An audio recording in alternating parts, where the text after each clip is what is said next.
Olá, hoje é segunda-feira, está começando mais um Em Pauta aqui na TV Câmara Caruaru, canal 22.2, trazendo para você a partir de agora as informações do Legislativo caruaruense, as notícias de Caruaru e região, entrevistas e muito mais. Eu sou Leonardo Santos e comigo a também jornalista Gabriela Mendes. Boa tarde, Gabi, tudo bem com você? Tudo ótimo comigo, Léo. Espero que também esteja tudo bem com você e desejar a você e a todos que nos assistem aqui um ótimo início de semana. Vamos conferir os destaques de hoje, Gabi? Exatamente, Léo. E vamos trazer a notícia de que a Câmara de Caruaru aprovou um projeto que impede as operadoras de cortar os planos de saúde durante a pandemia de Covid-19. E por falar em Covid-19, o país teve uma queda no número de casos em 11%. E em entrevista, a gente conversa com o diretor de um filme caruaruense que foi selecionado para uma mostra de filmes na Inglaterra. Ainda em entrevista, a gente conversa também com a enfermeira Eveline Melo. Ela vai relatar como é trabalhar na linha de frente do combate ao novo coronavírus. Essas e outras informações você confere a partir de agora aqui no Em Pauta.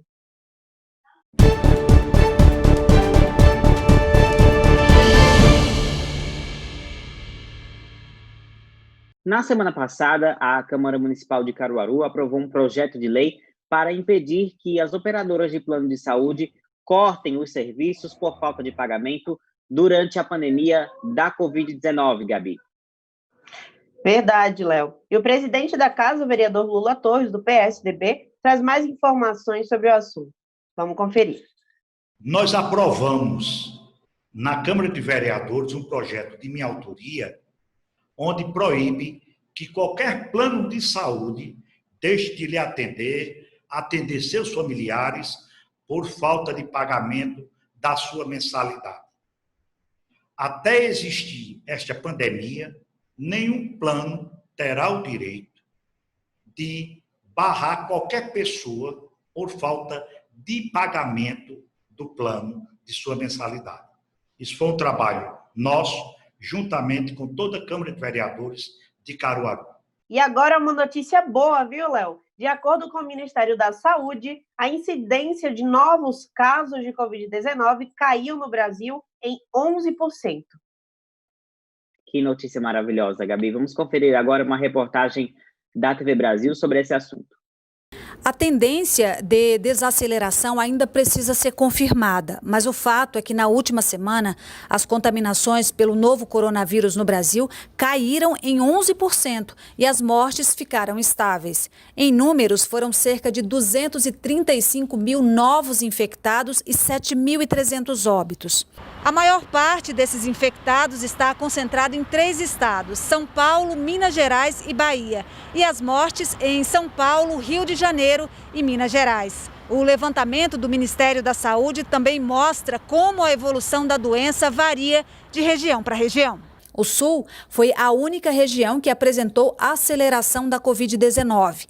Em uma semana, as infecções aumentaram em 14% e os óbitos em 30%.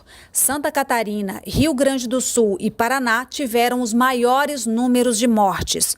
O Sudeste e o Centro-Oeste apresentaram redução dos casos e estabilização das mortes. Mesmo assim, Distrito Federal, Mato Grosso, São Paulo e Minas Gerais ainda preocupam. No Norte, houve estabilização da doença, com uma média de 4.500 contaminações e 74 mortes por dia, mas com diferenças internas significativas. No Acre, por exemplo, as novas infecções caíram em 30% e os óbitos subiram 36%. O Nordeste reduziu os novos casos em 13% e as mortes em 6%. Mesmo com a diminuição, os registros recentes foram mais expressivos na Bahia. E o curta-metragem caruaruense A Escolha foi selecionado para uma mostra de filmes na Inglaterra. O filme foi todo gravado aqui na cidade e conta a história de um homem chamado Tiago que está em conflito. Patrick, seja bem-vindo ao Em Pauta aqui na TV Câmara Caruaru, para a gente conversar um pouco sobre o seu documentário e a escolha dele lá no festival da Inglaterra. Então, eu gostaria de começar perguntando Na verdade, gostaria que você começasse contando um pouco mais sobre a produção do curta, né? A escolha, como é que começou e a ideia de tudo isso. Seja bem-vindo. Muito obrigado. Não é um documentário, é um filme. É uma ficção. A gente começou em 2016, eu fiz um curso de roteiro, e desde lá eu faço vários cursos em relação a cinema, que é a minha grande paixão. Com isso,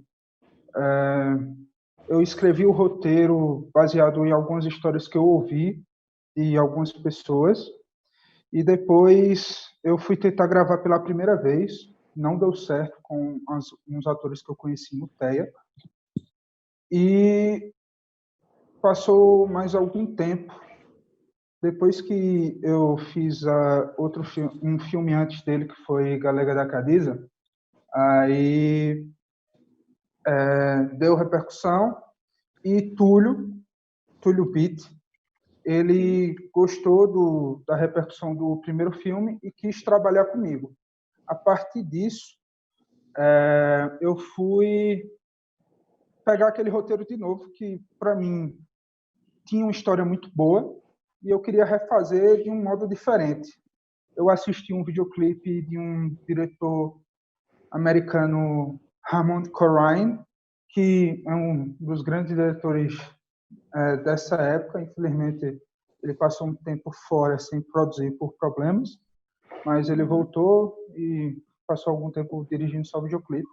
E nesse videoclipe eu vi uma linguagem diferente, uma montagem diferente, uma estética que eu gostei bastante, e eu resolvi aplicar no roteiro, do caso do filme A Escolha. No final de outubro, a pré-produção, e quando chegou em janeiro, a gente estava começando a fazer os primeiros ensaios para as primeiras gravações. Eu queria perguntar como foi que você ficou sabendo da escolha do festival em inglês? Foi por meio do e-mail. A gente tem uma plataforma que a gente tem como inscrever para vários festivais no mundo inteiro, e lá a gente se conecta através de um e-mail, e toda notificação de algum festival novo ou de um festival que você passou, você recebe pelo e-mail. Foi basicamente pelo e-mail. Patrick, eu queria saber para você o que significa, né, ter seu trabalho sendo visto fora do país. Para mim é muito bom. É uma forma de incentivo para continuar a fazer o cinema, principalmente quando você trabalha da forma independente e basicamente falta tudo. Aí você tem muita dificuldade, principalmente, primeiro para achar atores, primeiro para trabalhar muitas vezes em horas que eles não estejam no trabalho, ou nos momentos livres, geralmente final de semana que a gente grava. E geralmente final de semana a maioria das pessoas preferem passar fazendo algum tipo de lazer. E você, no tempo que lhe sobra, ir atrás para fazer um trabalho só porque você ama muito isso. Uhum. Inclusive, você vê... Como é que você enxerga, então, a cena cinematográfica aqui de Caruaru, né? O filme foi gravado todo aqui, você já conhece esse meio dos atores, já está inserido. Como é que você vê essa questão aqui na cidade? Eu vejo mais como o contexto de Pernambuco. Desde a retomada do cinema, Pernambuco, na minha opinião, produz os melhores filmes, e tanto que fez Bacurau um dia desse, e para mim era o filme que deveria ter ido concorrer ao Oscar, pelo menos representando o Brasil. Mas por motivos políticos não foi.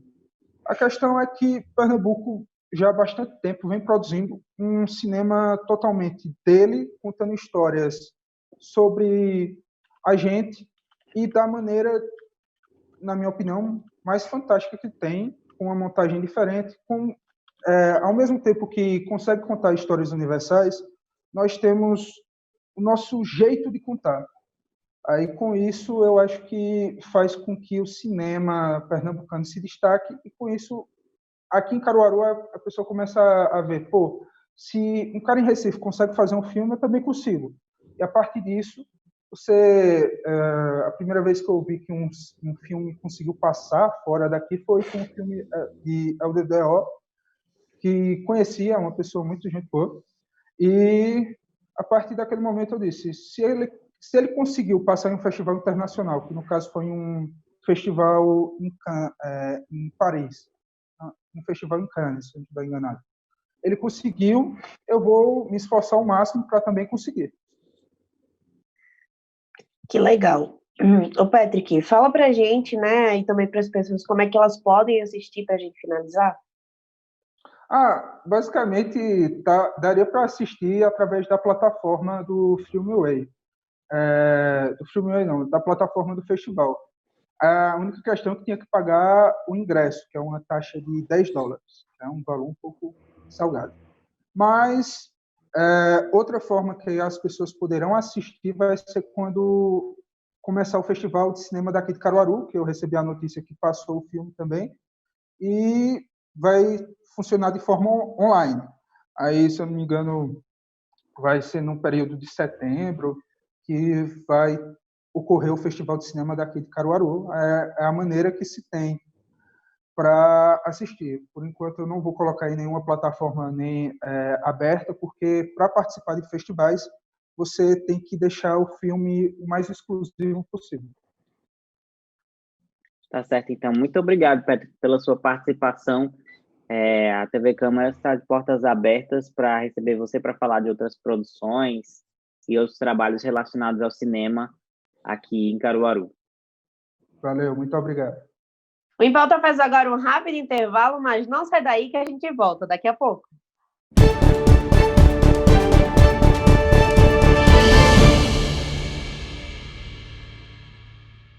O Em Pauta já está de volta e o assunto agora é profissionais que atuam na linha de frente da Covid-19. Vamos conversar agora com a enfermeira Eveline Melo. Ela trabalha aqui em Caruaru e já está desde o começo da pandemia trabalhando com outros profissionais no combate ao novo coronavírus. A gente vai ouvir agora um pouco dos relatos, né, dela e como ela se sente e se sentiu atuando em frente à pandemia, né, Gabi?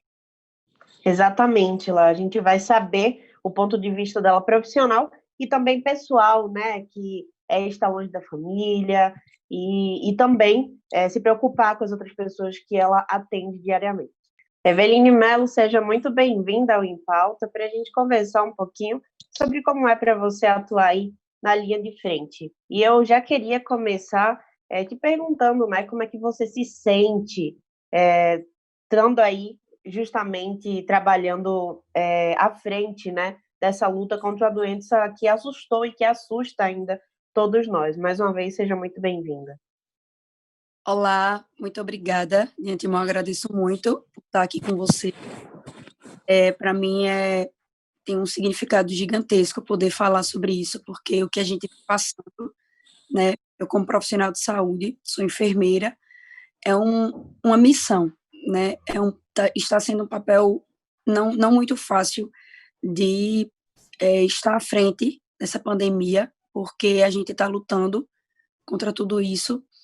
E, assim, às vezes a gente precisa abdicar de várias coisas, a gente precisa abrir mão de convívio familiar, de relacionamento, de coisas que, assim, são rotina para uma vida comum, mas a gente precisa abdicar, a gente precisa, nesse momento, estar um pouco sozinho para a gente poder suprir essa necessidade do nosso país, do nosso município, né, do nosso estado, que é estar à frente dessa pandemia. Os profissionais de saúde estão se desdobrando, muita gente está apresentando positividade para o Covid, e aí a gente precisa suprir a necessidade justamente para a gente não deixar a população na mão, né? Porque a gente precisa, todos os dias tem pessoas positivando, então a partir do momento que essas pessoas estão adoecendo, outras pessoas estão recebendo alta, estão apresentando melhora, elas precisam ter um acolhimento, elas precisam ter um atendimento.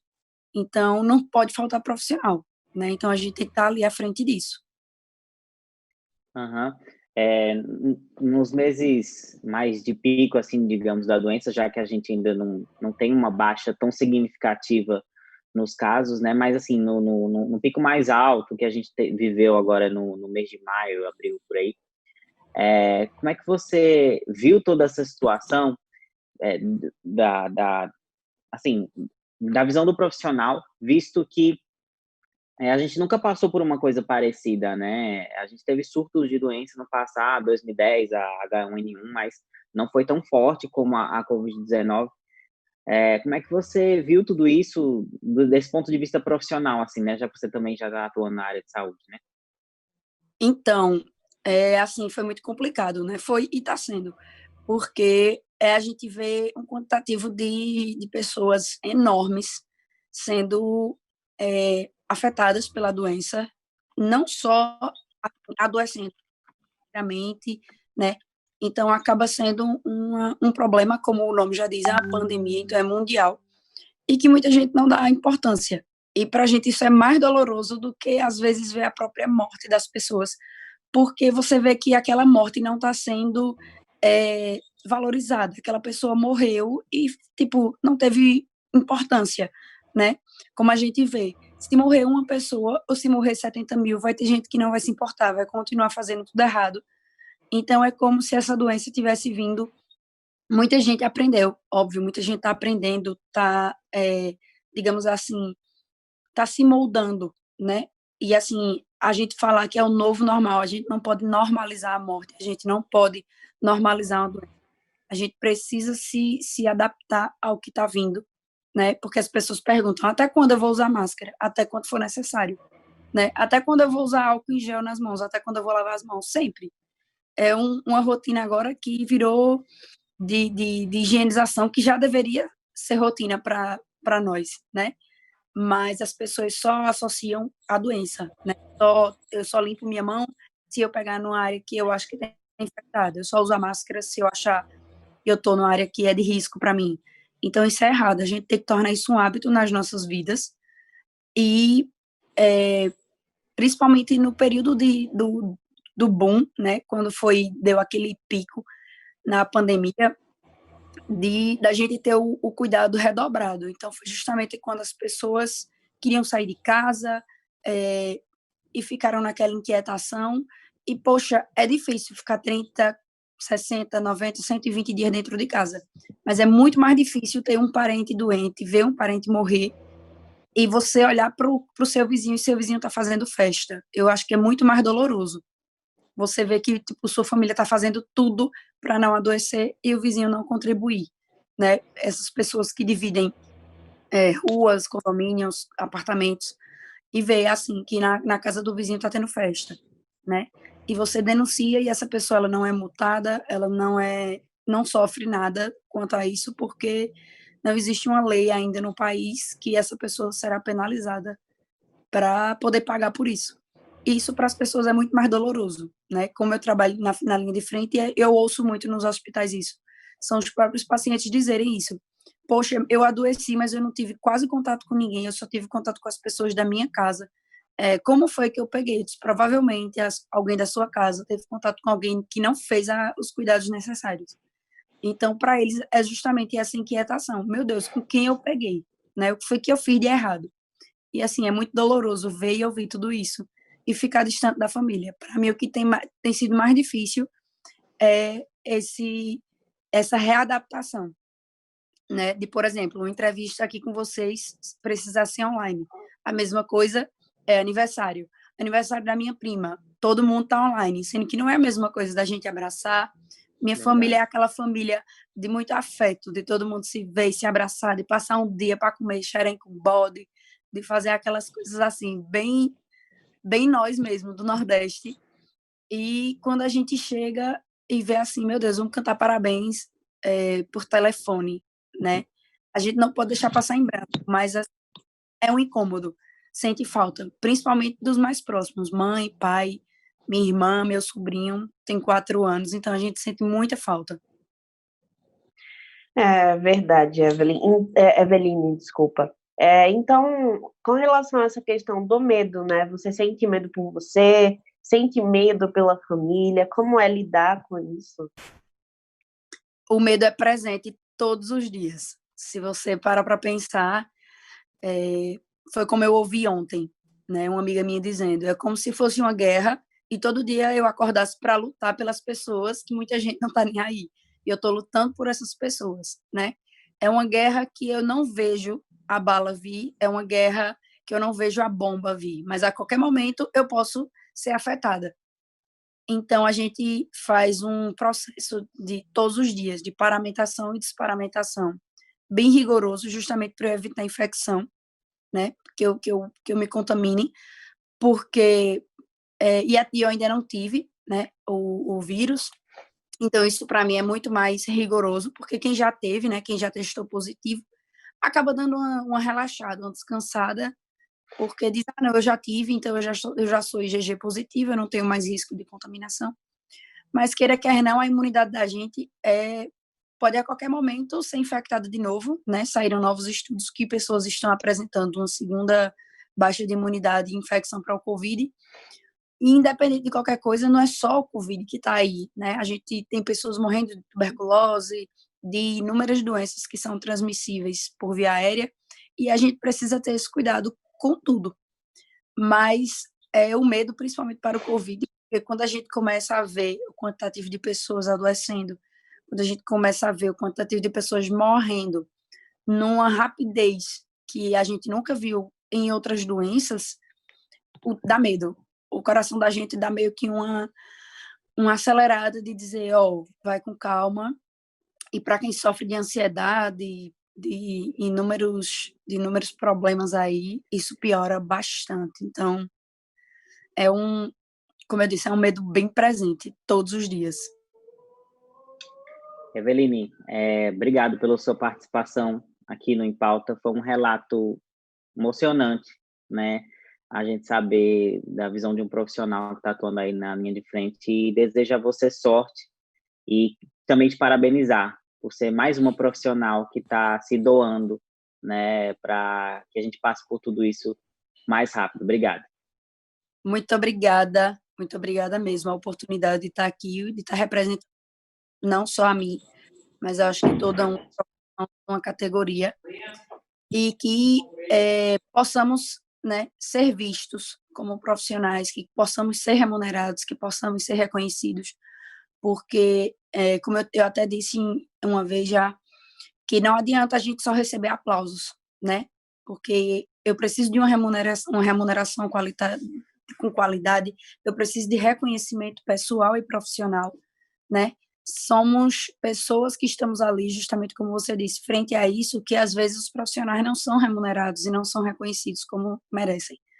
Então, que a gente também pegue essa lição que a pandemia trouxe para a gente alavancar, né, a saúde brasileira, que a gente possa, da mesma maneira que recebeu inúmeras verbas aí, o país inteiro, para materiais e leitos e tudo mais, né, que a gente também possa valorizar a equipe que está ali.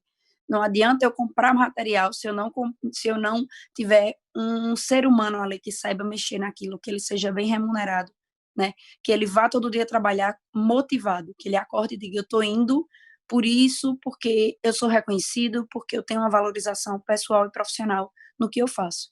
Então, isso é muito importante. E agradeço muito a vocês a oportunidade e que a gente consiga logo passar por tudo isso, que eu não vejo a hora de abraçar a minha mãe, de abraçar meu pai e a gente poder se encontrar de novo. E espero que a gente possa também se encontrar, né, de se conhecer pessoalmente. Foi um prazer dividir esse espaço com vocês.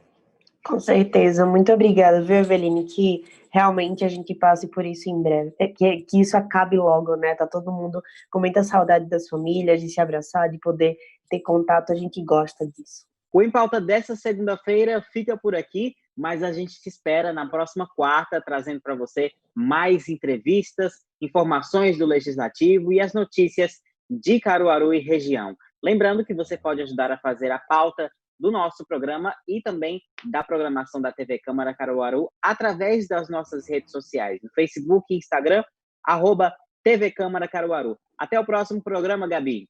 Exatamente, Léo. A gente se vê no próximo programa, na quarta-feira. E lembrando também, né, que as pessoas podem rever o programa pelo YouTube também, TV Câmara Caruaru. Até a próxima!